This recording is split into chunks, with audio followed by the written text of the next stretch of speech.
Inventory has surged 76% year over year on the east side. That jump alone changed how buyers and sellers moved through the month, and it showed up in the numbers. The median sold price for a single-family home held steady at $1,550,000, the same as this time last year and down just 2% from September. More homes came on the market, buyers had more choices, and sellers had to work a little harder to stand out. Let's break down what happened on the east side this past month and how it compares to Seattle. We're going to go over Eastside residential homes, Eastside condos, Seattle residential homes, and Seattle condos. All right, we're starting with Eastside residential single-family homes. The median sold price landed at $1,550,000, which stayed the same year over year and is down about 2% from September.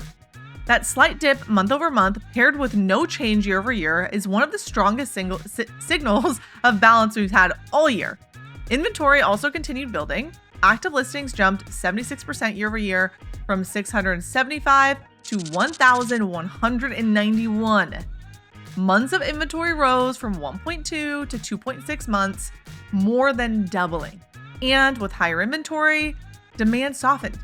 Pending sales fell 14% year over year. Closings dipped just 5%, holding steadier than pendings. So what does that mean? It means that buyers have choices, sellers have competition, and the pace of the market is no longer being driven by urgency. This is the kind of environment where pricing and presentation become everything. Now, moving on to Eastside condominiums.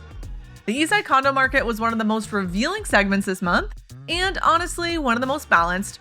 Median condo prices were $746,701, which is up 1% year over year.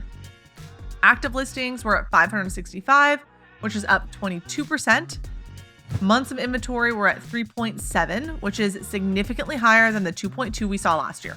That shift from low inventory to mid 3 months of inventory has pushed condos closer to a buyer-leaning environment, especially compared to single family. But here's a twist. Closed sales actually increased 6%, showing that even with more supply, buyers are active when the value aligns. This is a segment where buyers are getting the most breathing room and the most opportunity. Now, moving on to Seattle, we're going to touch on single-family homes first. So let's compare what we saw on the east side to Seattle, because Seattle told a very different story. Seattle's median sold price rose 8% year over year to $1,049,999, a stronger lift than what we saw on the east side, and inventory climbed too. It was up 21% to over 1,297 active listings. But here's the interesting part. Even with rising prices, Seattle's pace slowed a bit, with pending sales down 5% and closed sales down 7% year over year. So both markets are expanding inventory, both markets are cooling the pace slightly, but Seattle is still seeing more price movement than the east side, which stayed the same year over year. Now on to Seattle condos. So Seattle condos followed a similar but slightly softer trend. Median price was $577,562, with essentially no change compared to last year. Inventory rose 13%, reaching 1,001 active listings, and the month supply increased from 3.7 to 4.5, which is one of the highest inventory levels across all categories. And with that additional inventory, pending sales were down 7% and closed sales dipped 9%. So the Seattle condo market is a calmest of all four segments.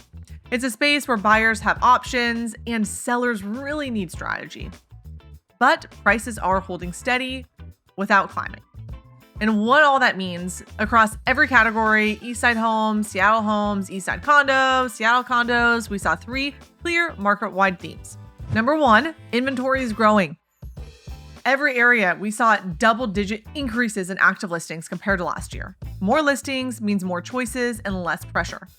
Number two, we saw that pricing is stabilizing. Eastside single family had no change year over year. Eastside condos was up about 1%. Seattle single family was up about 8%, and Seattle condos saw no change. We're not seeing the sharp jumps from previous years. Number three, the market is shifting towards balance. Months of inventory is increased everywhere. Eastside single family is at 2.6 months, Seattle single family is at 2.3 months, Eastside condos is at 3.7 months, and Seattle condos is at 4.5 months of inventory. So, what should you do? If you're a seller, this is a moment to be strategic. Your home needs to feel priced right and it needs to be polished. Buyers have choices and they are using them. And if you're a buyer, you have room to breathe. You can compare, take your time, negotiate repairs, and find the home that genuinely fits your life. And if you're not sure where you fit, that's where I come in. Every city is moving just a little bit differently. We're still seeing some areas and some price points with multiple offers.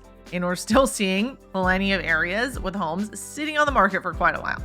Your goals matter more than the headlines. So if you want to talk through what this market means for you, or if you would like to see a full market breakdown for any specific area, please reach out and I'd be happy to send that on to you. Now is the time to start making plans for buying or selling in 2026 if you haven't already started. If you're thinking about making a move, investing, or just learning more about what the greater Seattle area has to offer, I would love to help you find the perfect place. I work with clients at all price points and guide them through every step of the process. Don't forget to like this video and subscribe for more home tours, neighborhood tours, and market updates. If you have any questions, drop them in the comments or reach out. I would love to chat. Thanks for watching, and I'll see you in the next one.